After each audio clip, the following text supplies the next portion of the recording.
misericórdia do Cristo esteja conosco. Recebam um abraço fraterno da Associação Espírita Fraternal. É sempre uma alegria muito grande quando somos convidados a falar nesta casa, que tanto nos auxiliou na caminhada, seja na parte espiritual quanto na parte intelectual. Sempre é um prazer estar aqui. Quando somos convidados, fazemos tudo com todo carinho, com todo apreço, como sempre, da melhor maneira possível. Nós vamos hoje, no estudo desta noite, vermos a questão da obra de Hermann Foucault, A Reforma Íntima Sem Martírio. É um livro de suma importância para nós espíritas, que deveríamos, pelo menos uma vez, fazer a leitura detalhada, fazer uma leitura mais a miúde, fazer uma leitura mais apurada, vamos dizer assim. E como toda obra espírita, nós fazemos uma primeira leitura em determinado momento de nossas vidas, e mais à frente, quando fazemos a releitura, nós conseguimos perceber, nós conseguimos identificar situações que antes nós não conseguíamos, mas isso faz parte do aprendizado, faz parte da evolução, faz parte daquilo tudo que a gente vai trazendo para o nosso currículo de entendimento da vida espiritual. Então, é um livro realmente muito interessante. Aqueles que não leram, fica aí uma dica de leitura, e para aqueles que já leram, que possam fazer uma releitura. E ela vai começar aqui. Angústia da perfeição. Aí do Livro dos Espíritos, a questão 192. Pode alguém, por um proceder impecável na vida atual, transpor todos os graus da escala do aperfeiçoamento e tornar-se espírito puro, sem passar por outros graus intermediários? Essa é a pergunta que o Sr. Allan Kardec faz ao espírito de verdade. E ele vai responder: não, pois o que o homem julga perfeito, longe está da perfeição. Há qualidades que lhe são desconhecidas e incompreensíveis. Poderá ser tão perfeito quanto comporte a sua natureza terrena, mas isso não é a perfeição absoluta. A resposta é bem interessante.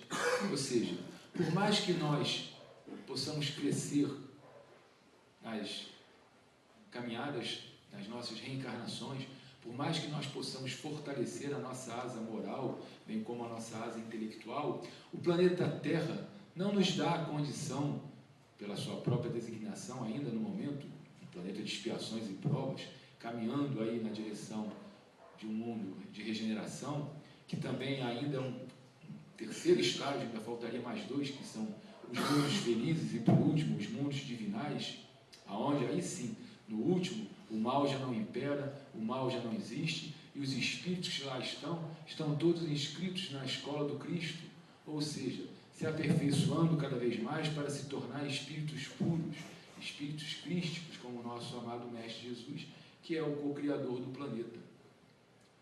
Então nós vamos perceber que por mais que quiséssemos, por mais que nós estejamos avançados, principalmente na parte moral, que é a mais importante, nós não conseguiríamos, somente com as encarnações no plano físico, no planeta Terra, resolver essa questão e podermos já transitar por outros lugares como espíritos puros que fôssemos. Não há essa condição ainda. Até mesmo porque, por questões materiais, intelectuais, físicas, e até mesmo pela questão espiritual. O planeta Terra ainda não está preparado, ele está se encaminhando. E como tudo em natureza, segue o seu curso, dentro do tempo que é necessário. E aí ela vem dizendo aqui: alma querida nos ideais renovadores, é natural que sofras inquietação por nutríveis objetivos transformadores. Ante a penúria de teus valores, declara-te sem mérito para receber a ajuda divina perante a extensão de tuas falhas açoitas, a consciência com lancinante sentimento de hipocrisia, ao repetires os mesmos desvios dos quais já não gostarias de se permitir. Essa é a estrada da perfeição. Não te martirizes. Se olharmos por um ângulo não muito especial, não muito intelectual, inteligente, nós vamos achar até que, poxa, ela está dizendo que é para a gente continuar caminhando, errando. Não. O que ela quer dizer é que nós precisamos dar o primeiro passo. O primeiro passo tem que vir com a aceitação de nossas falhas, com a aceitação de nossos erros, com o entendimento de que não iremos, como disse na leitura de abertura, retirar milênios de trevas numa só reencarnação. Isso não tem como. As existências são vividas de acordo com a nossa capacidade. Não podemos esquecer que fomos criados espíritos simples e ignorantes. E temos que buscar, então, dentro da nossa capacidade, o entendimento, o auto-perdão. Realmente, quem de nós, falando por mim sempre, no caso, não do Senhor, mas quem de nós não fica triste, decepcionado, ainda mais quando erra de novo a mesma coisa, e a pessoa acha que já estava conseguindo se libertar daquilo? É porque, na verdade, hoje, nós estamos botando, ou talvez até em outras reencarnações mais recentes, os primeiros freios, os primeiros arreios, os primeiros bridões nesse cavalo indomável, que era, infelizmente, a nossa vida no passado, em outros momentos. Hoje, isso já nos inquieta, nos preocupa, não nos deixa felizes. Ou seja, já identificamos o erro e estamos buscando a todo custo essa mudança, essa retificação. Uma hora a gente acerta, outra hora a gente torna a errar, outra hora a gente erra de novo aquilo que achava que não erraria mais, e assim nós vamos caminhando nesse cai e levanta, mas que faz parte da nossa evolução moral, que faz parte de todo esse trabalho espiritual que estamos realizando dia a dia. E ela continua: tudo isso é compreensível, parte integrante de quantos se candidatam aos serviços reeducativos de si próprio. Portanto, não sejais demasiado severo contigo. É aquela história, temos que estar no meio termo. Não podemos ficar também, deixar para outra encarnação, deixar para outro momento. Não, o momento é agora. Não podemos olvidar disso. Mas também não precisamos ser tão severos de maneira a ponto de não conseguirmos compreender que ainda somos falhos. Isso também é orgulho. Isso também é vaidade. E o orgulho, a vaidade, ela se disfarça de maneiras muito interessantes, muito sutis. E como nós ainda não conseguimos retirar retirar a máscara que carregamos e ver a verdade que nós somos, e que talvez nós não vamos gostar muito de reconhecer ali aquilo que ainda vivenciamos e fazemos e pensamos, então realmente a trajetória é lenta, vagarosa, mas que seja feita de uma maneira que nós não recuemos um passo. E aí não é orgulho nem vaidade, aí é uma questão de conquista, é uma questão de vontade, é uma questão de colocar para fora tudo aquilo que nós queremos. Ou seja, nós já identificamos que aquilo não é bom, nós já entendemos que não queremos fazer aquilo mais com o próximo, porque não gostaríamos que fizesse para conosco, não abrimos mais essas concessões, mas respeitando também ainda o nosso tempo, sabendo que podemos falhar, mas que vamos continuar seguindo em frente. Até porque, até ainda em mundos felizes, o mal ainda existe. Ou seja, até lá ainda estaremos lidando com o mal, com os erros, com o fracasso. Só depois, em mundos divinos, que não acontece mais isso. Sem lástima e sem censura, perdoa-te e prossegue sempre. Confia e trabalha cada vez mais. É o que disse André Luiz. Se formos esperar ficarmos bons para trabalhar, não vamos trabalhar nunca. E nem ficaremos bons também. Nem vamos melhorar. Vamos continuar ali igual o cachorro correndo atrás do próprio rabo, rodando e andando em círculos. Essa que é a realidade. A gente faz o quê? A nossa parte. Trabalha, edifica ali o que pode ser edificado, e retira dali as lições, tropeça, cai, falha, retira de novo dali as lições. E, aliás, as melhores lições, infelizmente, são nos momentos de queda, de dor, de sofrimento. Porque na alegria, na festividade, nos momentos que estamos conquistando, ainda que seja o nosso fortalecimento moral, estamos também de braços dados com a queda fenomenal. Então precisamos ter cuidado para que a presunção, o orgulho, como eu sempre digo, não volte a rondar e ache um espaço, uma brecha nos nossos corações. Por mais causticantes as reações íntimas, nos refolhos conscienciais, guarda-te na oração e na confiança, e enriquece a tua fé nas pequeninas vitórias. mais, às vezes menos é mais. E às vezes o mais transborda a panela. Então, realmente, vamos devagar e sempre, com paciência, né? Construindo esse novo ser. Porque muitas das vezes as pessoas falam assim, eu fui lá e matei o homem velho, a mulher velha, eu fui lá e rompi totalmente com aqueles pensamentos, com aqueles sentimentos. Deus queira. Porque, na verdade, é muito complicado. Porque não se mata aquilo que se foi, não se mata aquilo que nós vivenciamos. Ele está lá, o que nós precisamos é dialogar com esse homem, com essa mulher velha. O que precisamos é entrar no entendimento. Olha, isso até aqui foi muito bom, foi legal, foi interessante, porque eu ignorava, porque eu não conhecia. Essa conversa é você com você mesmo. Essa que é a realidade. E aí vai entrando num acordo, mas agora isso não está legal porque eu não estou me sentindo mais à vontade, isso não me traz mais alegria, ou então eu vejo e eu consegui perceber que eu fiz muito mal a outras pessoas, eu não gostaria mais de repetir esses erros, eu gostaria de caminhar diferente. E nisso que nós estamos nesse diálogo mental, nessa oração, nessa prece, conversando com Deus, nós estamos entrando na sintonia também daqueles que querem essa mesma mudança.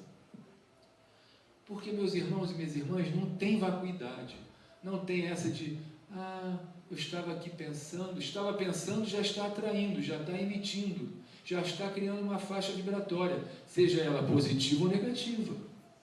Essa é a grande realidade. Então, precisamos ir nessa toada, discutindo, conversando, acertando, orando, vigiando, buscando envidar todos os esforços possíveis para que possamos fazer a nossa caminhada de maneira mais equilibrada, para que possamos fazer a nossa reforma íntima menos sofrida, menos dolorosa, com menos martírio, e ao mesmo tempo nos vacinando da presunção, do orgulho, da vaidade, nos vacinando das quedas que podemos ter, compreendendo que elas faz parte do roteiro evolutivo. A angústia da melhora é impulso para a promoção. O remédio salutar para amenizá-la é a aceitação incondicional de ti mesmo.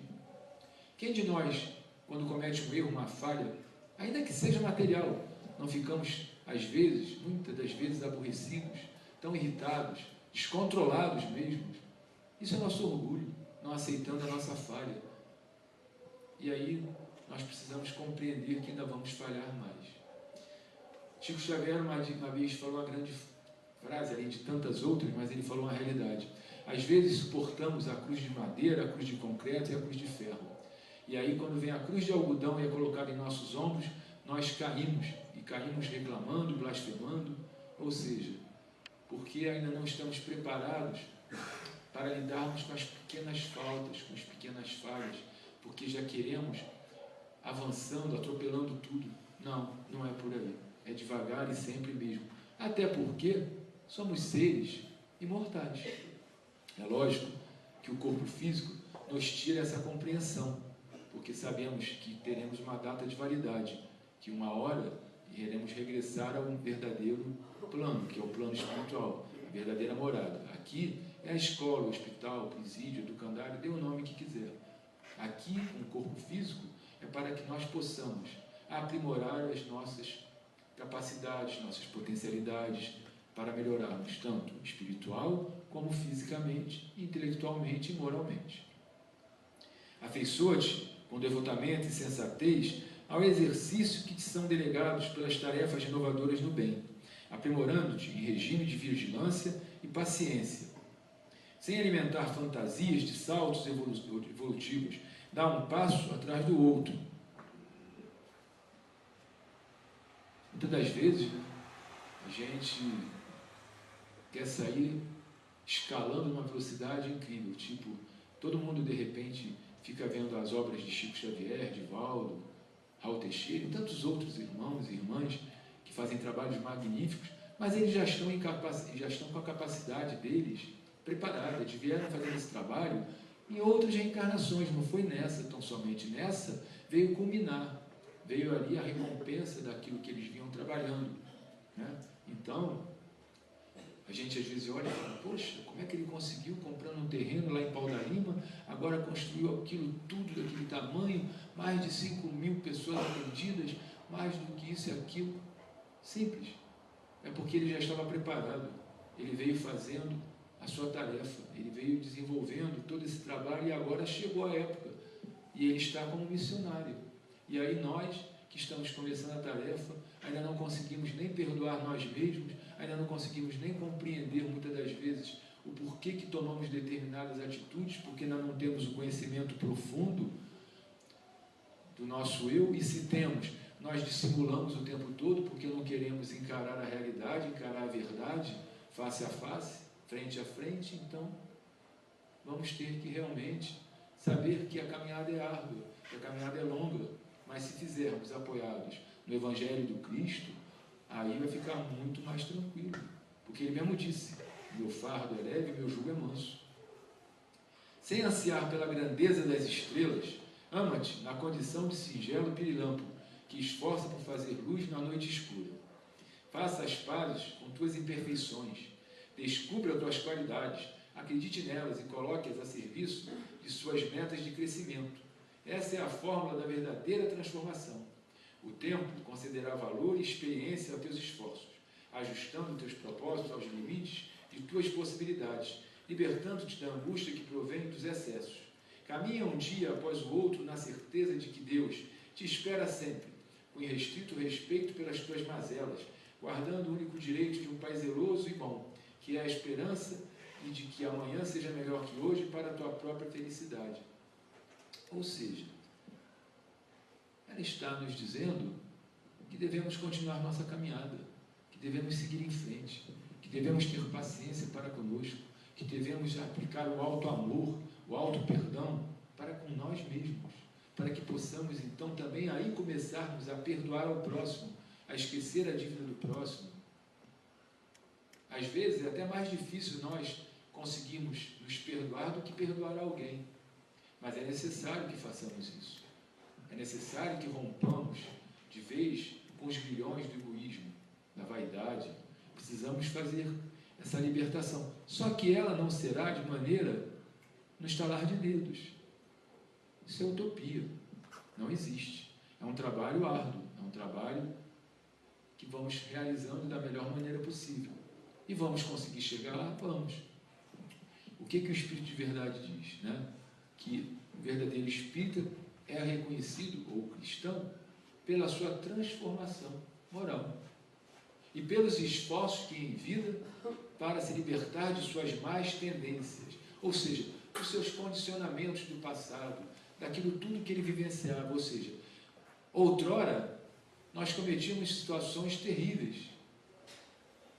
Hoje nós já não queremos mais isso. Ou seja, já demos um grande passo e não queremos mesmo. Garanto que se nós nos depararmos com determinadas situações hoje, nós vamos conseguir com tranquilidade falar, não, isso eu não faço, não vou fazer, não quero fazer. E não vai fazer mesmo. Outras, nós vamos ainda nos deparar e ela ainda vai estar dentro de nós. Como disse André Luiz, o mal que devemos ter cuidado e temer é aquele que ainda está dentro de nós. E aí nós vamos ficar tentados. Mas por que nós ficamos tentados? É porque nós vimos, porque nós ouvimos, ou porque... Não. Porque aquilo ainda faz parte dos nossos condicionamentos, das nossas viciações, dos nossos erros, dos nossos gostos. Ainda que não fossem as melhores coisas, mas era a nossa realidade. E isso, muitas das vezes, nos choca. Como que eu pude fazer isso? Fazendo. Porque era o teu momento de ignorância, de insensatez, era o teu momento de incompreensão, era o teu momento naquela situação, por vários fatores. E hoje, você quer continuar fazendo? Deus me livre, nunca mais, não quero mais isso para mim. Que bom. Mas seremos testados, infelizmente. Mas por quê? É uma punição de Deus? Não. É uma questão vibracional, uma questão de sintonia. Não podemos esquecer que um dia nós sintonizamos com todos os irmãos, encarnados e desencarnados, que vibravam naquela faixa. Agora nós estamos virando o dial da vida, o dial da moralidade, da ética, e querendo ser pessoas diferentes. Mas as sintonias existem. Temos que lembrar que muitos daqueles irmãozinhos não aceitam a nossa mudança. Uns porque não compreendem. E falam, ué, mas ele me convidou para aquilo, e eu fui, gostei. Agora ele quer me deixar aqui sozinho? Não, não vou deixar. Eu vou lá perturbar. Eu vou lá falar com ele de alguma maneira, seja no desdobramento do sono, seja durante o dia, nas situações de vibração. E outros mais vão dizer, não, não quero que ele mude, porque eu não quero que ele evolua, porque eu não gosto do trabalho, infelizmente, ainda para outras situações, para outros momentos. Não concordo com isso. E aí nós vamos precisar também ter a compreensão, porque essas questões todas vão criando os vínculos. Se elas são negativas, vão trazer as questões das obsessões. Quem nunca ouviu falar na casa espírita sobre obsessão simples, né? Sobre a fascinação, sobre a obsessão, possessão, como também, como nós estamos mudando essa faixa de pensamento, de vibração, nós também vamos atrair os irmãos e as irmãs que estão no mesmo barco, que também estão querendo se libertar dessa situação e melhorar. E se a nossa vontade é sincera, se a nossa vontade é realmente verdadeira, a espiritualidade vem para nos amparar, mas não tão somente nós. Não, porque não existe essa questão tão somente de aquele irmãozinho ser auxiliado. Também vai auxiliar o outro que está desencarnado no papel de obsessor ou não. Ele também será convidado à mudança. Ele também será convidado. E é lógico que a espiritualidade vai respeitar ali a decisão dele. Como também vai nos auxiliar dentro daquilo que nós precisamos. E se em determinado momento as situações se tornarem incompatíveis e nós estivermos realmente centrados e voltados para essa reforma íntima, aí nós saímos da vibração daqueles irmãos. Mas cuidado, podemos cair de novo em outras armadilhas de outras situações que nós fizemos. Porque muitas das vezes a gente acha que vai olhar para trás, quando estamos no mundo espiritual, e vamos ver tudo aquilo que fizemos, que praticamos. Não, não é bem assim. Senão nós enlouqueceríamos, talvez, de ver tanta barbaridade, tanta coisa errada que cometemos, tantos erros. Como também poderíamos ver já alguns acertos e acharmos que estamos assim, num pedestal, e não é bem por aí. É preciso ter toda a cautela, é preciso andar passo a passo, como a nossa irmã fala aqui no livro. Vamos lá. Aí ela vai dizer aqui na ética da transformação. É aquilo que eu falei. Reconhece o verdadeiro espírita pela sua transformação moral. Está no Evangelho segundo o Espiritismo, no capítulo.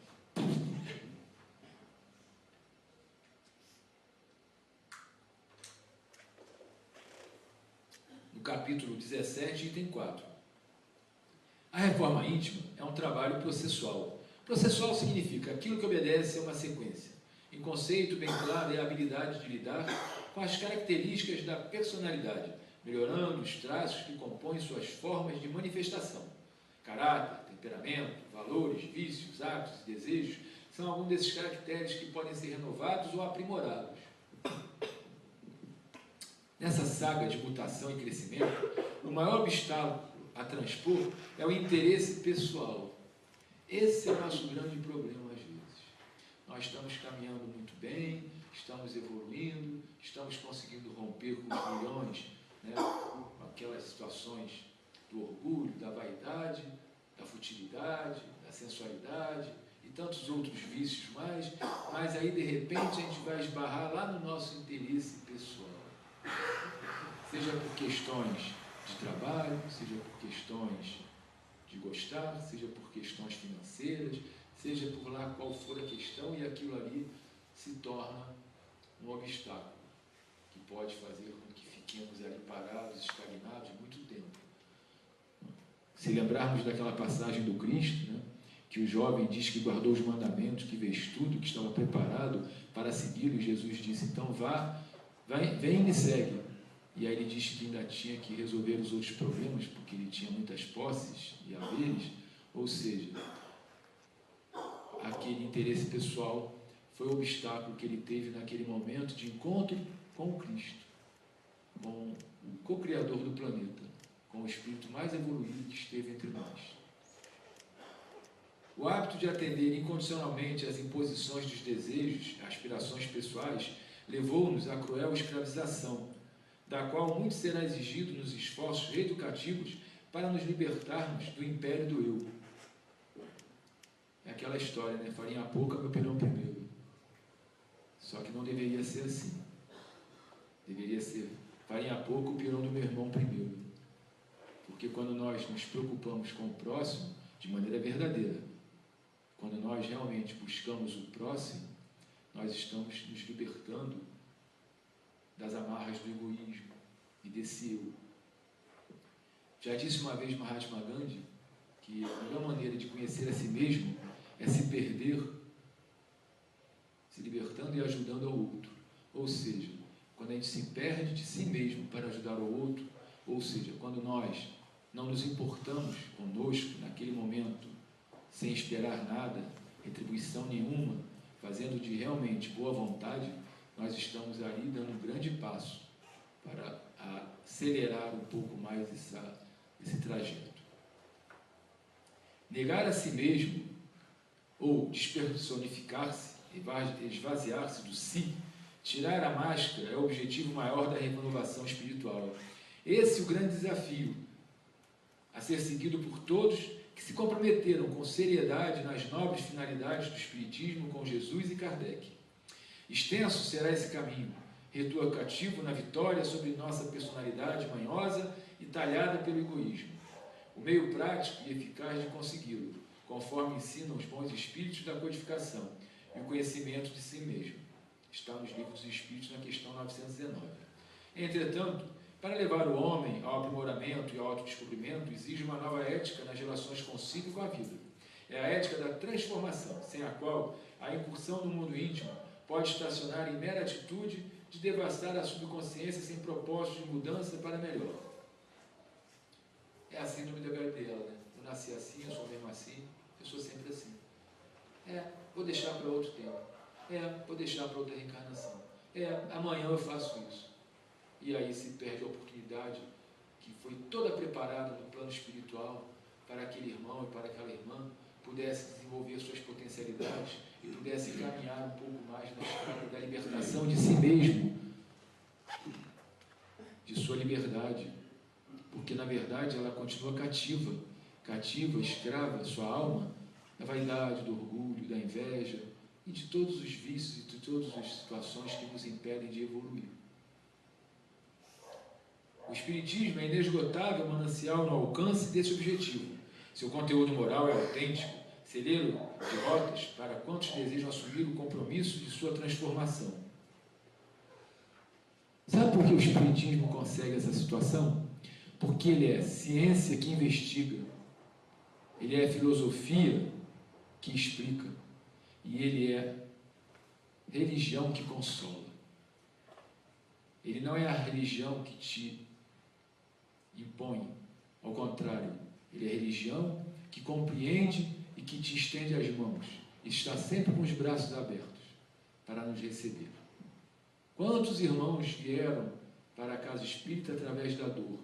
E a grande maioria, infelizmente, e alguns vieram realmente por amor, porque gostariam já de conhecer a doutrina, mas a todos ela recebe e acolhe da mesma maneira, com todo carinho, com todo amor, e sempre nos renovando e dando esperança. Não colocando entraves, ou então decisões definitivas. Olha, se fez isso, acabou. Se fez assim, não está certo. Se é dessa maneira, rompeu essa película, rompeu essa barreira, não tem mais volta. Não. Como ele fala da pluralidade das existências, das reencarnações, da pluralidade dos mundos habitados, da comunicabilidade com os espíritos, como ele acredita em Deus como um ser maravilhoso, amoroso e um Pai justo e bom como ele é.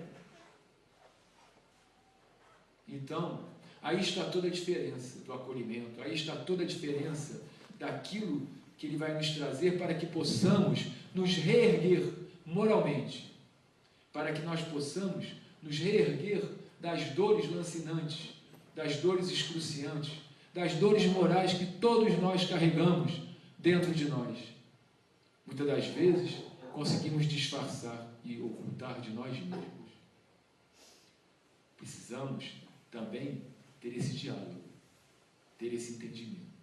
Porque com esse diálogo, com esse entendimento, nós conseguimos compreender de forma mais assertiva e evitamos a fuga infeliz pela porta do suicídio. Porque o suicida, ele não quer morrer. Não. Na verdade, ele quer se libertar daquela dor que o consome.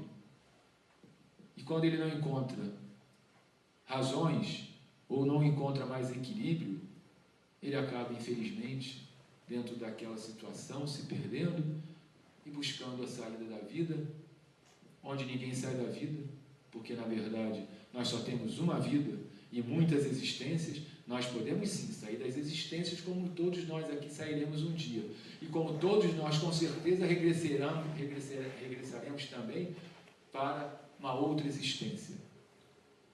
Então, é necessário esse autoconhecimento, essa descoberta de si mesmo. Sem psicologismo ou atitude de superfície, a doutrina espírita é um tratado de crescimento integral que esquadrinha os vários níveis existenciais do ser na ótica imortalista. Ou seja, o espiritismo venceu a morte, acabou a morte, não existe a morte. Ela só é uma transição, onde só existe a vida, uma vida onde nós estamos encarnados e uma outra vida que nós estamos despidos do corpo físico, mas que nem por isso deixamos de existir. Isso é lindo, gente. Isso é maravilhoso. Isso traz um conforto, traz uma tranquilidade, traz um equilíbrio, mas nós espíritas, muitas das vezes, infelizmente, de bracinhos dados com a má vontade, o que falamos? Deixa para outro momento. Eu sei que eu vou ter várias existências. Sim, concordo, só que tem um problema. As coisas não serão como agora. Porque o preparo dessa reencarnação foi para o nosso momento atual, não foi para outros momentos. E aí, a dia daqui, a dia de lá, chega uma hora que nós vamos ficar tendo que vivenciar situações mais complexas.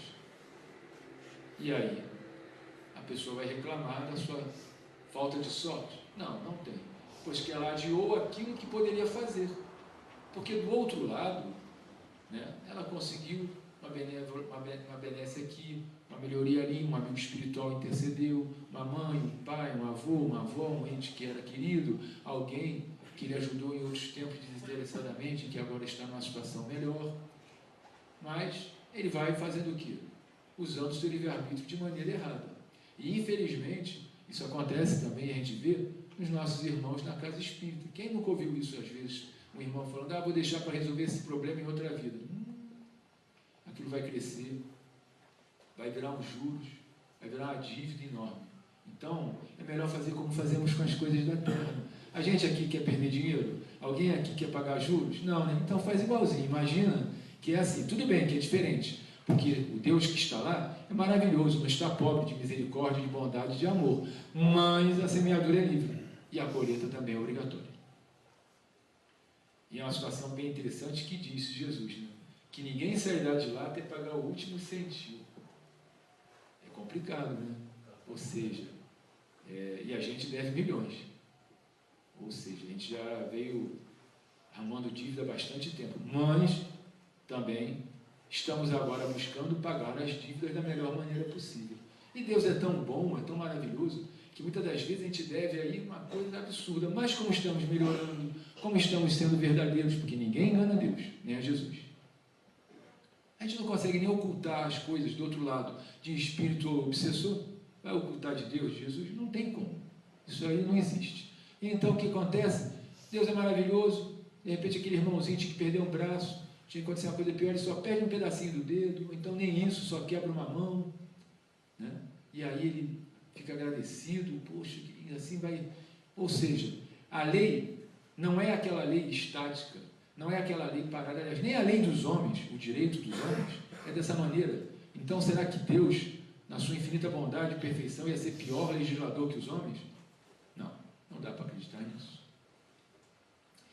Em face dessas reflexões, evidencia-se a urgência da edificação de laços de afetos nos grupamentos humanos, no intuito de fixarmos na intimidade as mensagens do Evangelho e do bem universal.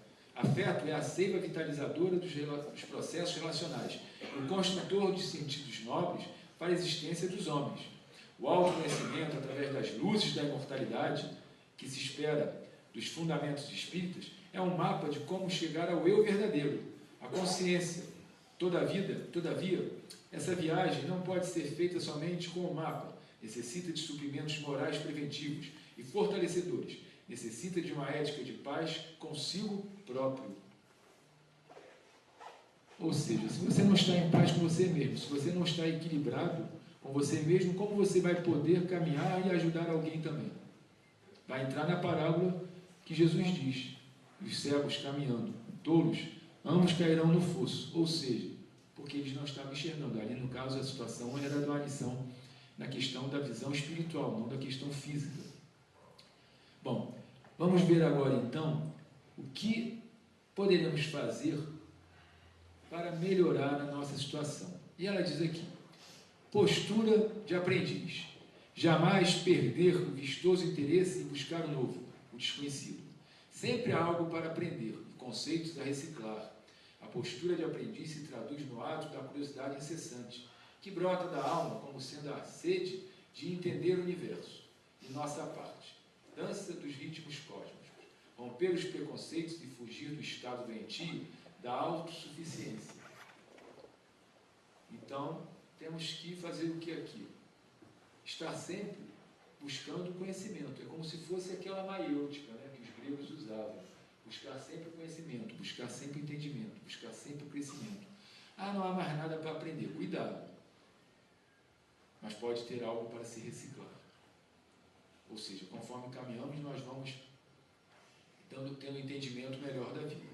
Observação de si mesmo é o estudo atento de nosso mundo subjetivo, o conhecimento de nossas emoções, o não julgamento e a autoavaliação constante. Tendemos a avaliar o próximo e esquecer o serviço que nos compete. No entanto, relembremos que perante a imortalidade só responderemos por nós no que tange ao serviço de edificação dos próprios, dos princípios do bem e da intimidade. Ou seja, Deus deu uma vida para cada um, para que cada um cuide dela, para que possamos nós fazer o nosso dever de casa. É aquela história da trave e o argueiro no olho do irmão. Então, a gente vê muito erro no olho do irmão, mas não vê no nosso. Renúncia. A mudança íntima exige uma seletividade social dos ambientes e costumes, em razão dos estímulos que produzem reflexos no mundo mental. No entanto, a renúncia deve ampliar-se também ao terreno das opiniões pessoais e valores institucionais, para os quais, frequentemente, o orgulho nos ilude. Então, nós precisamos ter muita atenção naquilo que vemos, naquilo que pensamos, naquilo que estamos comunicando, porque a gente, às vezes, escuta situações que são complicadas, né? E até mesmo no meio espírita, já ouvimos algumas coisas que nos deixam em alerta, tipo, olha, eu não concordo, eu não faria aborto, mas eu acho que a mulher tem o direito de fazer o aborto se ela estiver vivenciando uma situação assim ou assada. Bom, nós temos que pensar o que Cristo falaria sobre isso. E o que está nos 10 mandamentos? Está lá, não matarás. Então nós não podemos também ter esse tipo de pensamento, muito pelo contrário. Temos que seguir o Evangelho. Até porque no futuro não haverão mais as leis terrenais. Os 10 mandamentos serão as leis, e que são as leis universais. Então a gente precisa ter cuidado com essa posição de, mas fulano vai fazer isso. Tudo bem, eu acho que ele pode fazer. Eu não faria. Você não está sendo caridoso com esse irmão. Você não está sendo correto com aquilo que você está buscando para a sua vida. Com aquela questão da fidelidade religiosa. Não está de acordo com o pensamento do Cristo. Cristo, com certeza, não iria aceitar essa situação dessa maneira. É lógico que ele compreenderia, como ele sempre compreendeu, mas sempre alertou. A tua fé te curou, vai, não tornes a pecar para que coisa pior não te aconteça. Ou seja, ele sempre buscou instituir no coração dos homens e das mulheres o amor, o perdão, a misericórdia e uma justiça de amor. A aceitação da sombra. Sem aceitação da nossa realidade presente, poderemos instaurar um regime de cobranças injustas e intermináveis conosco e posteriormente com os outros. A mudança, para melhor, não implica em destruir o que fomos, mas dar nova direção e maior aproveitamento a tudo que conquistamos, inclusive nossos erros. Foi aquilo que eu falei lá atrás. Faz parte do nosso alicerce. Não adianta querer falar que, não, eu nunca fiz isso. Fez, nós fizemos, gostamos, nos arrependemos, depois nós passamos a compreender que não era o melhor. E hoje, muitas das vezes, já falamos com uma certa autoridade sobre determinadas situações que conseguimos nos libertar. Mas não podemos ficar também fazendo disso uma maneira de ferir o próximo, de jogar na cara do outro, de falar, eu consegui, você não. Ele não conseguiu, porque aquilo ali para ele ainda talvez seja algo complexo para ele conseguir se libertar. Como talvez para você, uma coisa que ele já resolveu, ainda seja complexo para você lidar também. Então, isso tudo é aprendizado. E ninguém aqui é melhor que ninguém. O auto-perdão.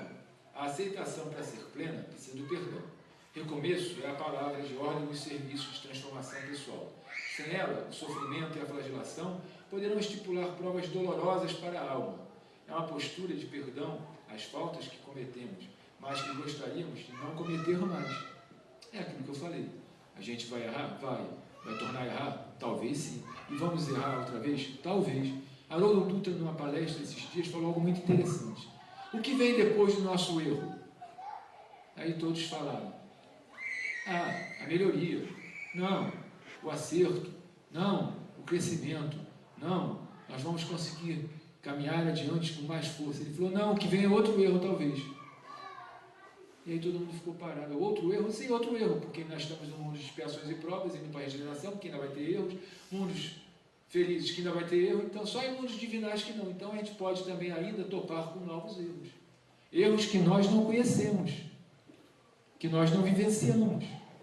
Muitas das vezes não fizemos determinadas situações por misericórdia de Deus, porque Ele sabe que nossos braços ainda são fracos, nossos ombros muito mais, e nossas pernas claudicantes.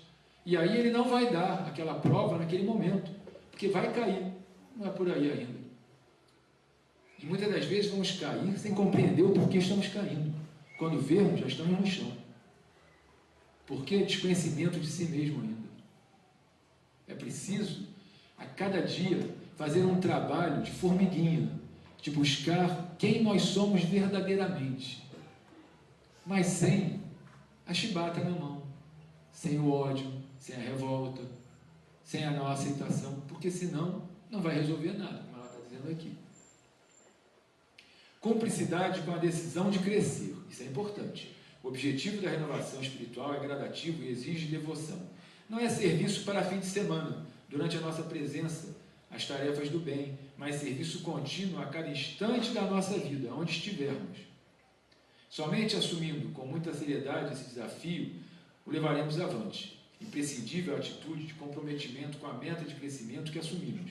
Somos egressos de experiências frustradas no desafio do aperfeiçoamento pessoal. Portanto, muito facilmente somos atraídos para as ilusões variadas. Somente com muita severidade e muita disciplina construiremos o homem novo e almejado. Ou seja, dentro da casa espírita, todo mundo aqui é perfeito. Aqui todo mundo está buscando a perfeição. Todos nós aqui estamos numa sintonia maravilhosa que a casa oferece, que a espiritualidade amiga traz. Aí saímos aí na rua, a primeira fechada a gente xinga o irmãozinho de tudo. Né? Perde a linha, pipa o carretel, aí chega ali, tropeça, já esquece, já começa a reclamar, amaldiçoar. Ou seja, rapidamente voltamos a ser quem éramos.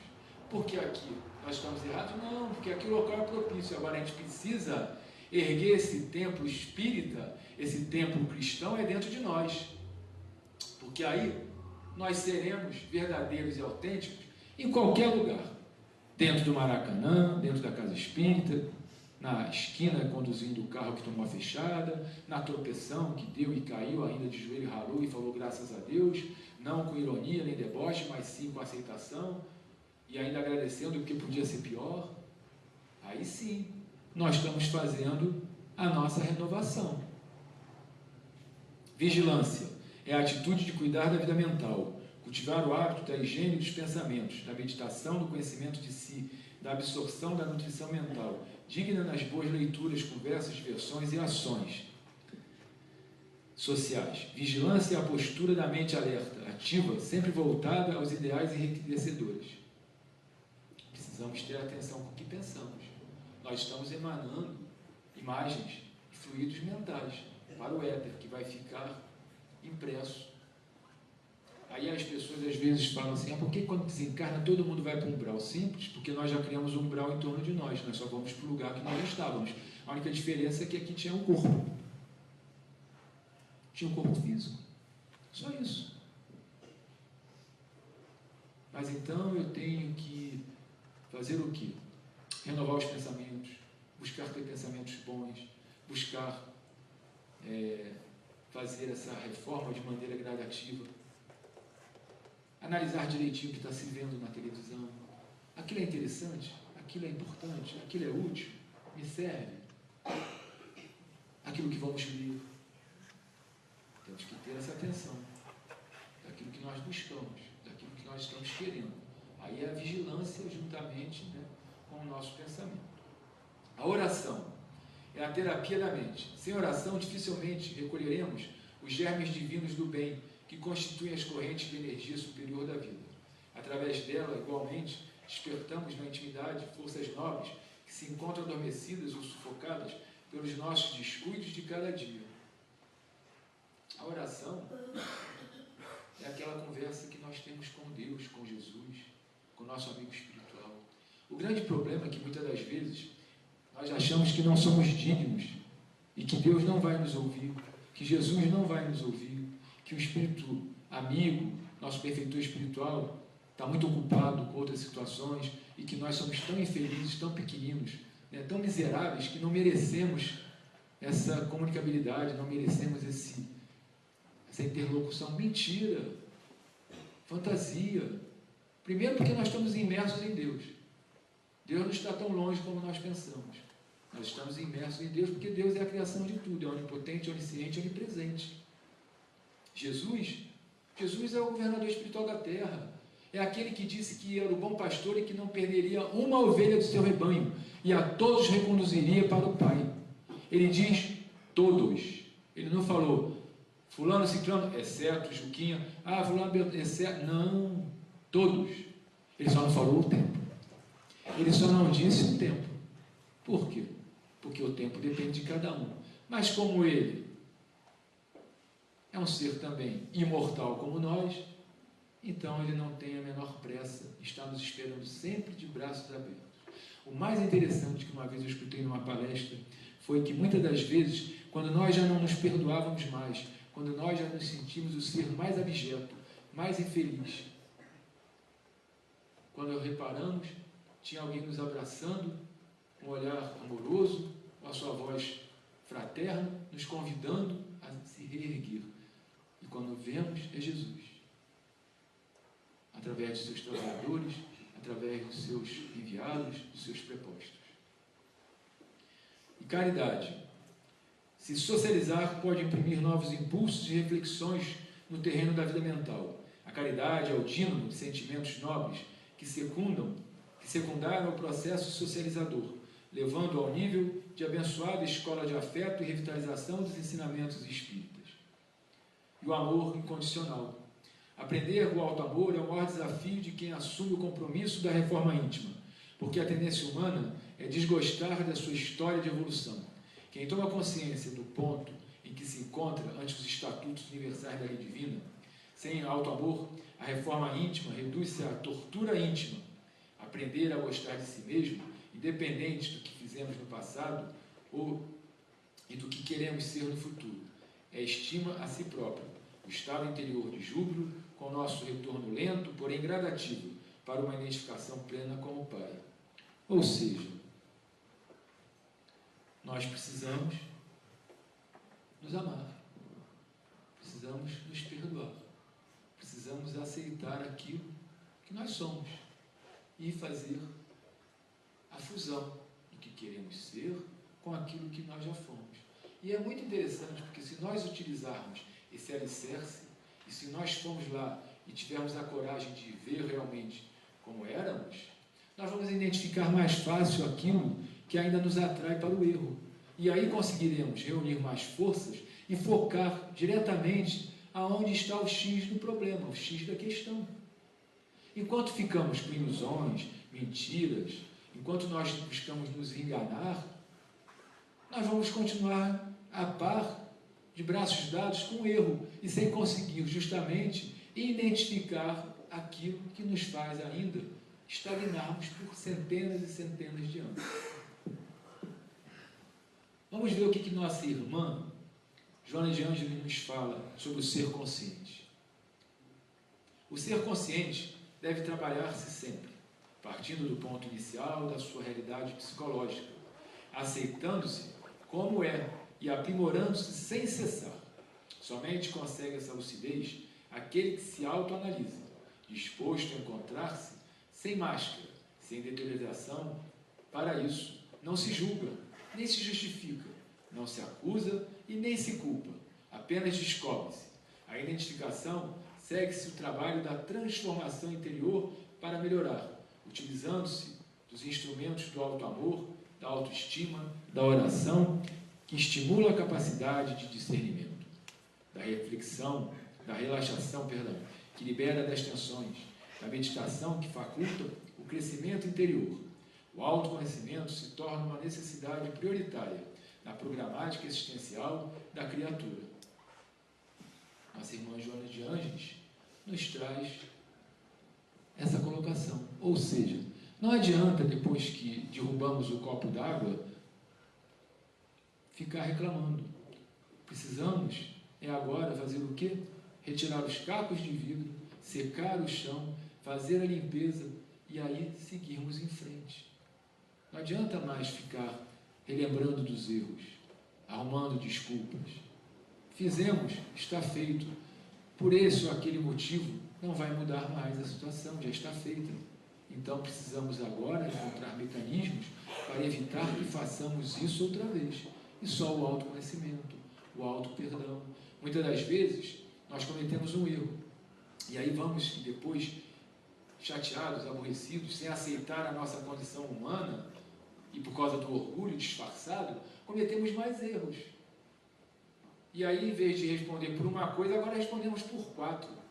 Ou seja, é muito ruim isso.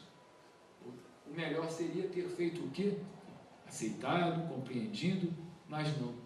O orgulho volta. Ou seja, a gente acha que já se libertou do orgulho, mas ele é astuto, ele é dissimulado.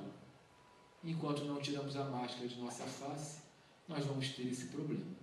Vamos terminar a palestra de hoje com uma poesia do meu falecido avô, que fala sobre a fé, e que a fé, a esperança e a caridade são as 3 virtudes que andam de braços dados. E precisamos ter fé para fazermos essa reforma íntima. Precisamos ter fé em Deus, ter fé no Cristo, mas também termos fé em nós mesmos, porque nós realmente queremos nos libertar dessas situações de outros tempos. Quem tem fé não vacila, faz frente, do infortúnio às rajadas mais rudes, pois lutando e sofrendo é o bom crente, mas exalta e aprimora as virtudes.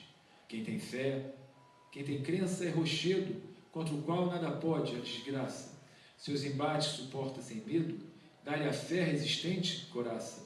Quem tem fé leva a cruz ao Calvário, por pesada que seja essa cruz. Quem no mundo já teve fadário, mais cruel que o sublime Jesus. Quem tem fé, quando sofre, se humilha, à vontade de Deus, seu Senhor. Quanto mais se resigna, mais brilha do seu peito, sem mancha ou valor. Não blasfema jamais. Quem é crente, a blasfêmia dos maus, dos incréus, que nas trevas vão rindo alvamente do arquiteto da terra e dos céus. Quem tem fé tem no peito um fanal, que seus passos no mundo ilumina, e o desvia dos antros do mal, luz bendita, sagrada, divina. Quem tem fé presta culto à verdade, é sincero, leal e justiceiro, não padece do mal da vaidade, nem se mostra inclinado ao dinheiro. Quem tem fé tem no peito um tesouro de virtudes, excelso sem par. Não no tem muita vez quem tem ouro, ninguém pode virtudes comprar. Quem tem fé, tem também esperança, caridade também há de ter, e com essas virtudes alcança a celeste morada ao morrer.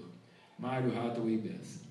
Meus irmãos e minhas irmãs, muito obrigado pelo tempo, pelo silêncio respeitoso, e que possamos sair desta casa de amor e de luz com muita esperança, com muita fé, e que possamos aproveitar a cada oportunidade de mudança, a cada momento que nos é dado de esperança, a cada situação que se desenvolve sobre o nosso olhar e que não é à toa. Estamos ali é porque necessitamos, e se necessitamos, que saibamos fazer o melhor possível pelos nossos irmãos e pelas nossas irmãs de caminhada, estejam eles encarnados ou desencarnados, que possamos fazer tudo aquilo que o Mestre faria, sabendo, é lógico, ainda da nossa pequenez, mas também sabemos que somos filhos da luz e do amor e que um dia seremos como Jesus. Obrigado e boa noite.